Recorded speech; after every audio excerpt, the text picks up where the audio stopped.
3, 2, 1.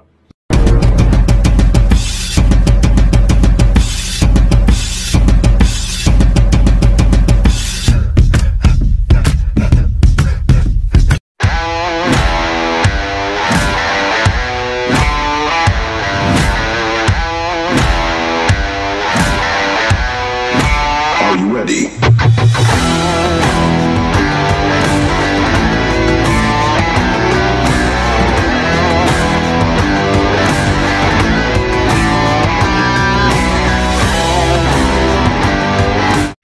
Good day Kaibonatics! Welcome back sa ating YouTube channel. So for today's vlog mga Kaibonatics, pag-uusapan natin yung iba pang gamit na ginagamit ng mga ibon o ng mga African lovebirds natin na nesting material. So dahil katatapos lang 2 days nung bagyo at nagbagsakan yung malalaking puno dito sa sa likod namin. Ayan o, dyan o. Dami, ayan o, nagbagsakan.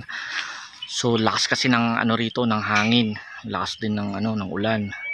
So bali ang ginawa namin, pina-chainsaw namin yung mga ibang rito, puno na nagbagsakan para hindi sila dumagan o maging sagabal dito sa namin, sa paligid. So yung pinagtistisan nung kahoy, so pwede pala yung gamitin na nesting material. Ito yung ginagamit nila sa city, sa syudad, na kung walang mga sanga ng malunggay dun sa lugar ninyo, so pwede itong maging alternative na nesting material ng mga alaga ninyong mga ibon. Pwede sa mga African lovebirds, pwede sa manok, pwede rin sa mga parrot na malalaki, yung mga big birds o medium birds. Sa akin, ginagamit ko siya sa mga sa breeder ko na Sankunur.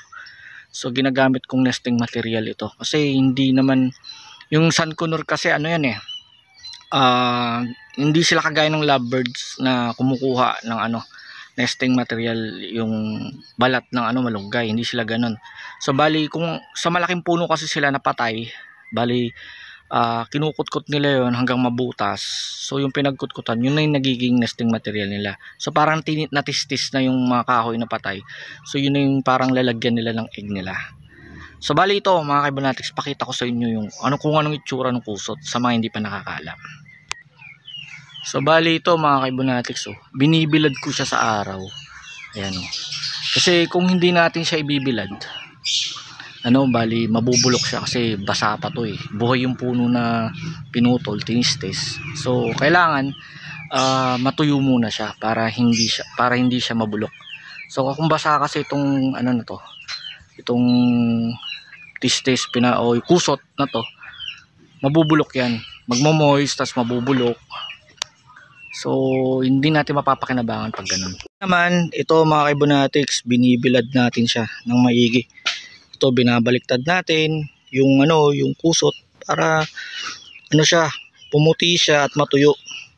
Pag natuyo na to, pwede na nating gamiting alternative nesting material sa ating mga alagang ibon. So ganito ito yung malaking tipid natin. So biruin mo Kaibonatics, hindi ka nabibili. So mahal din to mahal din to sa lalo na nasa Manila pa kami, pag bumibili ako ng nesting material ng kusot sa Cartimar, so yung Chipsy na brand, pag binibili ko yun, umaabot ng nasa 350 isang isang plastic na yun. Sa iba naman, so meron silang 50 pesos o 25 pesos. So mahal din. So malaking tipid para sa atin na nagbi-breed ng mga ibon na meron tayong ganito na mapagkukunan ng libre. Malaking tipid yun, malaking bagay. So bawas na yun sa mga natin, expenses natin. So yun mahalaga sa nagbi-breed yung less expense pero yung profit mo naman ay mas malaki. Diba? Ganun naman talaga tayo na mga nagbi-breed. So sino bang gusto na mas malaki yung gastos mo tapos yung profit naman wala namang pumapasok na pera sa'yo?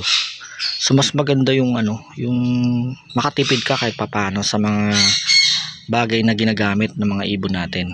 So hanggang dito na lang po muna yung ating vlog mga kaibonatics about sa alternative na nesting materials ng ating alagang mga ibon, yung kusot. So isang malaking tipid, isang malaking bagay na ikay makatipid sa ginagamit mo sa iyong mga nesting material na ginagamit ng ibon mo sa kanilang pag-breed. So yung kusot pala ay pwede palang maging alternative yan. So sa mga hindi po nakakaalam, sa mga baguhan sa pag-aalaga ng mga ibon o mga African lovebirds, so pwede palang gamitin yan bilang alternative na nesting materials. Kung wala kang sangang malunggay, kung wala kang palapa ng nyug, pwede mong gamitin yan mga kaibonatics, yung kusot o yung pinagtistisan ng puno. Kaya sa muli mga kaibonatics, so patuloy nyo lang suportahan yung channel natin. At happy birding po sa lahat and God bless. Thanks for watching kaibonatics. Hope you enjoyed this video. Breed lang ng breed. Don't forget to like, share, and subscribe.